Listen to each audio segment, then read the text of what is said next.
Praise the lord. హల్లెలూయా. అందరి గట్టిగా స్తోత్రం చెప్దామా? హల్లెలూయా. ఈ శ్రేష్టమైన సమయంలో దేవుడు ఈ గ్రేస్ ఆఫ్ జీసస్ పరిచర్యలు 25 సంవత్సరాలు 25 వసంతాలు ముగించుకొని దేవుని మహిమ పరుస్తూ ఈ కేక్ కటింగ్ కార్యక్రమం జరిగిస్తుండగా ఈ సేవా పరిచర్య స్థాపించబడినది మొదలుకొని మరి దైవ సేవకుని కుటుంబం పడినటువంటి శ్రమలు, కష్టాలు దగ్గరలో ఉండి చూచినటువంటి వాళ్ళలో మరి స్థానిక విశ్వాసులు, అప్పటి పునాది రాళ్ళుగా ఉన్నప్పటి నుంచి ఉన్నవాళ్ళు, అలాగే మరి కుటుంబస్తులు, పెద్దలు, మరి జడ్సనయ్య గారి కుటుంబం, ఈ చుట్టుప్రక్కల ఉన్నటువంటి కొందరు పరిచయస్తున్న దైవజనులు, మరి వాళ్ళు పడిన కష్టాలు, శ్రమలు, బాధలు, వీటన్నిటి వెనుక వాటిని ఓర్చుకొని ముందుకు రావడం అనేటువంటిది జరగడానికి ఉన్న ఒకే ఒక్క కారణం ఏదైనా ఉన్నది అంటే కేవలము దైవ దర్శనం. దైవ సేవకునికి దేవుడు ఇచ్చినటువంటి దర్శనాన్ని కేవలం వాళ్ళు చేత పట్టుకొని వాళ్ళు ప్రారంభించిన పరిచర్య. ఆ తొలి దినాల్లో రేకుల షెడ్ ఉండేది. సభ అయిపోయిన తర్వాత మరి నేను స్పీకర్ని కాబట్టి లోపల పడుకోమనేవాళ్ళు. ఇక నేను లోపల పడుకుంటే వీళ్ళందరూ బయట పడుకోవాలా. బయట కూడా పెద్ద ఖాళీ ఉండేది కాదు, పక్కన కొంచెం ఇంకొకళ్ళ ఫ్లాట్ ఖాళీగా ఉండేది. సో ఆ లోపల ఆ వేడికి నిద్ర సరిగా పట్టేది కాదు, ఫ్యాన్ సరిగా తిరిగేది కాదు. ఇక నేను ఒక్కొక్కసారి వచ్చి ఆ బయట ఫ్యాన్ కింద పడుకుంటే ఇక వీళ్ళిద్దరు చాలా బాధపడిపోతూ ఉండేవాళ్ళు. అయ్యగారు పడుకోవడానికి కూడా సరైన వసతి మనం కలిగించలేకపోయాము అని. ఈరోజు దేవుడు అన్ని వసతులు ఇచ్చాడు. ఆ ఇంట్లో ఏ వసతులు ఉన్నా అందులో మొదటి కారణం నేనే అవుతాను. సో మా కోడలు అమూల్యమ్మ గారు మంచి మంచం కొనదనుకోండి, కారణం ఏంటంటే నేనే. అయ్యగారు వస్తే పడుకోవడానికి మంచి మంచం లేదు, మంచి మంచం కొను. అయ్యగారు వస్తే ఏసీ లేదు, ఏసీ పెట్టించు. నా పేరు అడ్డం పెట్టుకుని ఇంట్లో అన్ని వసతులు ఏర్పాటు చేసింది. నిజంగా మరి రక్త సంబంధీకుల మధ్య ఉండే ప్రేమ కంటే సిలువ రక్త సంబంధుల మధ్య ఉండే ప్రేమ శ్రేష్టమైనది. స్తోత్రం చెప్పండి.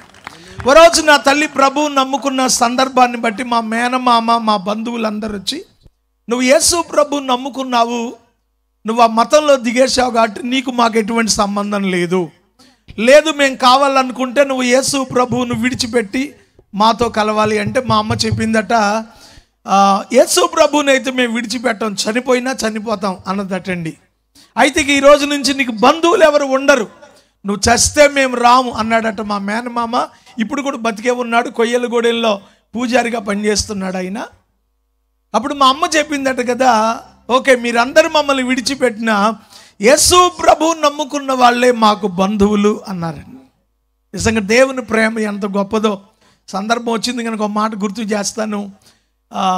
ఆ రోజున ఏ కష్టాలు పడ్డామో తెలియదు కానీ అవన్నీ మర్చిపోయాము. ప్రభు కృపలో ఈరోజు అంచెలంచెలుగా ఉన్నతమైన ఆశీర్వాదంలోనికి ఈ పరిచర్యను దేవుడు తీసుకొచ్చి, ఇది కాదు రానున్న దినాలు ఇంతకంటే అనేకమైన వసతులను దీవెనలను సమృద్ధిగా దైవజనుని కుటుంబానికి దేవుడు తప్పక అందిస్తారు. వారితో కలిసి పనిచేసే ప్రతి సేవకుడు కూడా దీవించబడతాడు అని ఒక దేవుని సేవకునిగా నేను చెప్పగలను. ఇది నేను నా సేవా అనుభవంతో చెప్తున్నటువంటి మాట. ఒక పిలుపు కలిగిన, దర్శనం కలిగిన దైవ సేవకుణ్ణి ఎవరైతే వెంబడిస్తారో వాళ్ళను కూడా ఆ పిలుపులో పాలి భాగస్థులుగా చేసి దేవుడు తప్పక వారిని కూడా దీవిస్తాడు. స్తోత్రం చెప్దామా? హల్లెలూయా. ఈ సమయంలో మరి అమ్మగారు ముందుకు వచ్చి ప్రార్థన చేస్తారు. నాకు క్రీస్తురాజ్యం అమ్మగారు అంటే ఎంత ఇష్టం అంటే, ఓ సంవత్సరం నేను ప్రసంగం చేసి బాగా చెమటలు గారుతున్నా, వచ్చి రూమ్లో కూర్చున్నా. అయ్యగారు బిజీగా నాకులాగా తొందరగా అటు ఇటు తిరిగేస్తూ ఉంటాడు ఆయన. అమ్మ దగ్గరికి వచ్చి గబగబా అరటిపళ్ళు ఒలిసి చక్రకేళీలు తినిపించింది నాకు. నేను మర్చిపోలే ఆ దైవికమైన ప్రేమ. తన సేవకులనైనా విశ్వాసులనైనా సొంత బిడ్డలుగా ప్రేమించేంత గొప్ప ప్రేమ జడ్సనయ్య గారు, అమ్మగారు. ఆ ప్రేమ నేను అనుభవించాను కనుక వాళ్ళంటే నాకు చాలా గౌరవం. అమ్మగారు ఈ సెలబ్రేషన్లో ప్రార్థన చేస్తారు కేక్ కటింగ్ కొరకు. తర్వాత మరి దైవజనుని కుటుంబమే ఈసారి కేక్ కట్ చేయడానికి కుటుంబం ముందుకు వచ్చి కేక్ కట్ చేయాలని కోరుతా ఉన్నాం. అమ్మగారు ప్రార్థన చేస్తారు. ప్రార్థించుకుందాం. హల్లెలూయా, హల్లెలూయా, హల్లెలూయా. ప్రార్థించుకుందాం. స్తోత్రం, స్తోత్రం, స్తోత్రం, స్తోత్రం, స్తోత్రం. స్తుతులకు పాత్రుడా, స్తోత్రార్హుడా, నీకే స్తోత్రాలు, స్తోత్రాలు, స్తోత్రాలు, స్తోత్రాలు. ఎంతైనా నమ్మదగిన దేవుడు, మా దేవుడు, మా తండ్రి నాయన. నువ్వు తప్ప మాకు ఎవ్వరు లేరు నాయన. నీకు స్తోత్రాలు నాయన, స్తోత్రాలు, స్తోత్రాలు. వేనోళ్లతో స్తుతించిన ఇంకను మేము వ్యర్థులమే తండ్రి గారు. నీకు వందనాలు నాయన. అయ్యా నీకు స్తోత్రాలు. రమేష్ గారిని బట్టి అయ్యా మా తమ్ముడు నాయన మాకెంతో నాయన సహవాసంలో మొదట్లో ఈ ప్రాంతం అంతా నాయన వారి జడ్సన్ గారు అయ్యగారు తిరిగి సేవ చేశారు నాయన. నీకు స్తోత్రాలు. ఈ రోజుల్లో మళ్ళీ ఇలా కలిసి మేము చూడటం చాలా సంతోషం నాయన. నీకు వందనాలు నాయన. స్తోత్రాలు, స్తోత్రాలు. రమేష్ గారిని మీరు ఏర్పాటు చేసుకుని అయ్యా ఈ కుటుంబాన్ని మీరు ఎంతగానో ప్రేమించి ఈ ఏరియా అంతా, ఈ ప్రాంతం అంతా అయ్యా ఈ రీతిగా మీరు 25 years అయ్యా ఈ జూబిలీ జరిగిస్తున్నందుకు నీకు వందనాలు నాయన. ఈ సందర్భంగా కేక్ కట్ చేయబోతుండగా అక్కడికి వచ్చినటువంటి దైవజనులు అయ్యా ప్రభు నాయన మోజసయ్య గారిని బట్టి నాయన రమేష్ అయ్య గారు వారి కుటుంబాలను బట్టి ఇదిగో సంఘాన్ని బట్టి సంఘ సహవాసాన్ని బట్టి పాస్టర్లను బట్టి అందరిని బట్టి నేను స్తుతిస్తూ ఈ కేక్ను నాయన కట్ చేయబోతుండగా దైవజనులు దీవించమని 100 సెంచరీ చేయాలని, సెంటినరీ సెలబ్రేషన్స్ జరగాలని ప్రభు అయిన యేసు నామములో ప్రార్థిస్తున్నాను తండ్రి. ఆమేన్, ఆమేన్, ఆమేన్. దైవజన కుటుంబం ముందుకొచ్చి కేక్ కట్ చేస్తారు. అందరూ ఏకీభవించుదాం.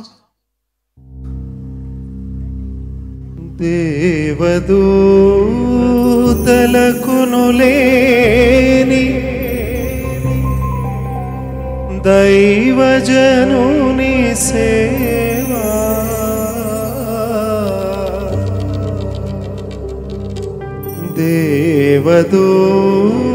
దేవదూతలకును లేని దైవజనుని సేవా లోక నిందలను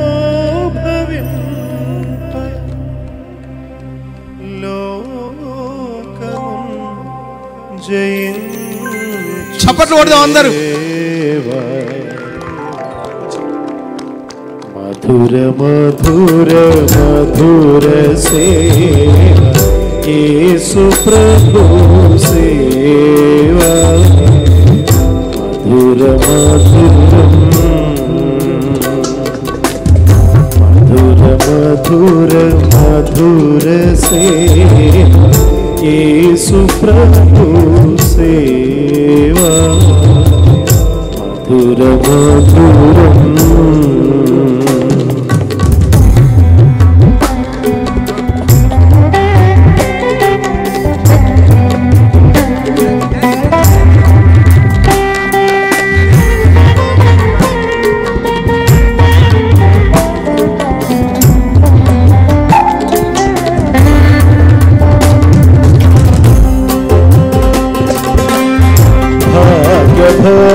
భోగవిధులు లేని భారభరిత సేవా